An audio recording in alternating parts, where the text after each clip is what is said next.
Hi friends అందరికీను. So ఈరోజు వచ్చి మీకు నేను చారు పొడి చెప్దామని చూస్తున్నానండి.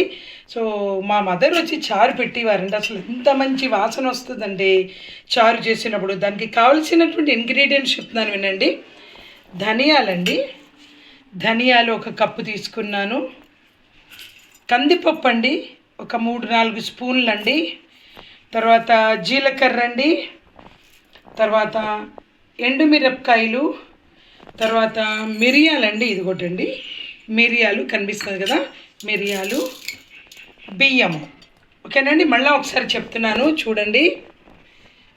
ధనియాలు, కందిపప్పు, జీలకర్ర, ఎండుమిరపకాయలు, మిరియాలు, బియ్యం, ఇవన్నిటిని కూడా మనం పచ్చిగానే తీసుకొని గ్రైండ్ చేయాలండి. అయితే మనం దీనికి ఏమి అంటే మీరు మెజర్మెంట్స్ అంటారా, కొన్ని మెజర్మెంట్స్ ప్రకారంగా 1 కప్పు ధనియాలు మాత్రం ఎక్కువ తీసుకోవాలి. కందిపప్పు 2-3 స్పూన్స్, 4 వరకు పర్వాలేదండి. జీలకర్ర కొంచెం ఒక 1 స్పూను, ఎండుమిరపకాయలు, మిరియాలు, ఎండు బియ్యం. సో ఇవన్నిటిని కలిపి మిక్సీ చేయాలండి. రండి మిక్సీ చేద్దాం. సో ధనియాలు తీసుకోండి, మిక్సీ జార్లో వచ్చి ధనియాలు, జీలకర్ర, మిరియాలు, కందిపప్పు, బియ్యము అండ్ ఎండుమిరపకాయలు, ఇవన్నీ కలిపి మనం మిక్సీ పట్టేద్దామండి.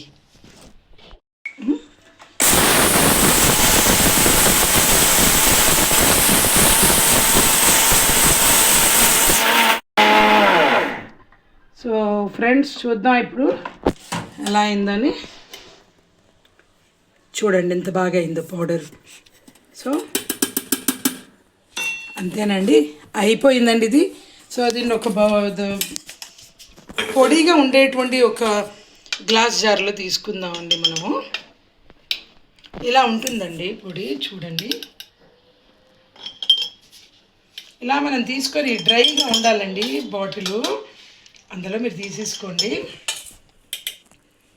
సో ఓకేనా ఫ్రెండ్స్, సో ఇది చారు పొడి, ఓకేనా, ఇలా చేసుకోండి. సో చారు కూడా చేసి చూపిస్తాను మీకు నేను, ఓకేనండి. సో ఫ్రెండ్స్ ఇప్పుడు చారు పొడి చేశాను కదా నేను. సో చూడండి, చారు అన్న రసం అన్న ఒకటేనండి. సో చూడండి, చింతపండు రసం ఇలా తీసుకోవాలండి మనం ముందు. చాలా టేస్టీగా ఉంటుందండి అసలు. చూడండి, చింతపండుతో పాటు వేసిస్తేనండి ఆ చింతపండు అలా వచ్చుతూ ఉంటుంది తిన్నప్పుడు. సో ఇలాగా రసం చక్కగా చూడండి, అలా రసం తీసుకున్నాను, అలా రసం తీసుకోవాలండి. చింతపండు రసం అండి అది. సో ఇది చింతపండు రసం అండి.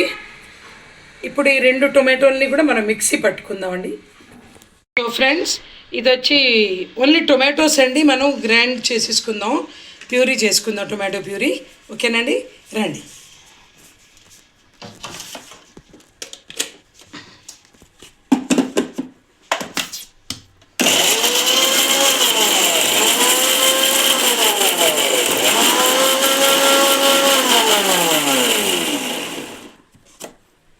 సో చూడండి, ఇలా ప్యూరీ అయిపోయింది కదా.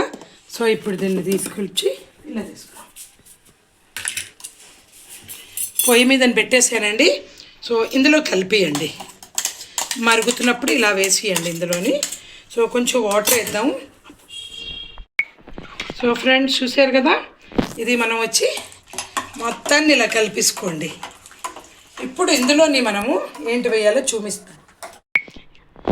సో ఫ్రెండ్స్ ఇప్పుడు చారు కోసం వచ్చి మనం ఇందులోని చింతపండు రసం వేసాం కదా. సో కొంచెం పసుపు వేయండి, తర్వాత కొంచెం ఉప్పు వేయండి,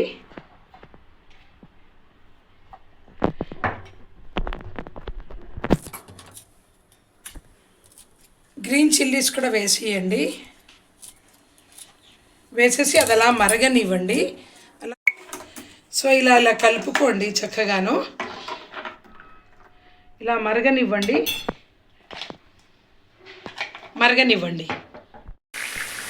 సో ఫ్రెండ్స్ ఇలా మరుగుతున్నప్పుడు మనం కొంచెం చారు పొడి గుర్తు చేసి అది వేసేద్దామండి. చారు పొడి వేసేయండి, ఒక 1.5 స్పూన్ వేయండి. సో అలా మరుగుతూ ఉంటుందండి. అది మరిగినప్పుడు మనం కొంచెం కొత్తిమీర వేసుకుందామండి. ఇలా మనం కొంచెం కొత్తిమీర వేసేసుకుందామండి. చాలా మంచి వాసన వస్తుందండి, గుమగుమ వాసన వస్తుందండి. సో చారు తయారైపోయిందండి. కొంచెం సేపు మరగనిద్దామండి. మరిగిన తర్వాత అప్పుడు మనం పోపు వేసేసుకోవడమేనండి చారులోని. సో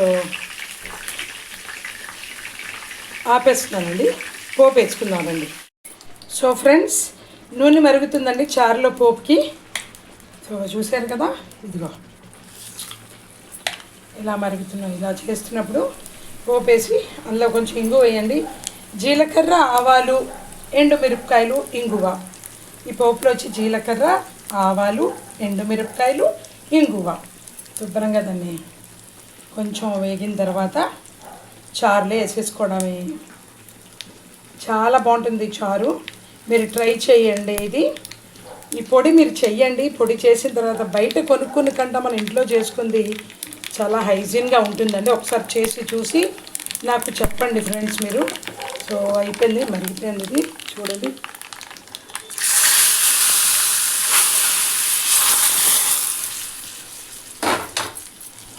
సో చారు రెడీ అండి. Okay friends, thank you, bye.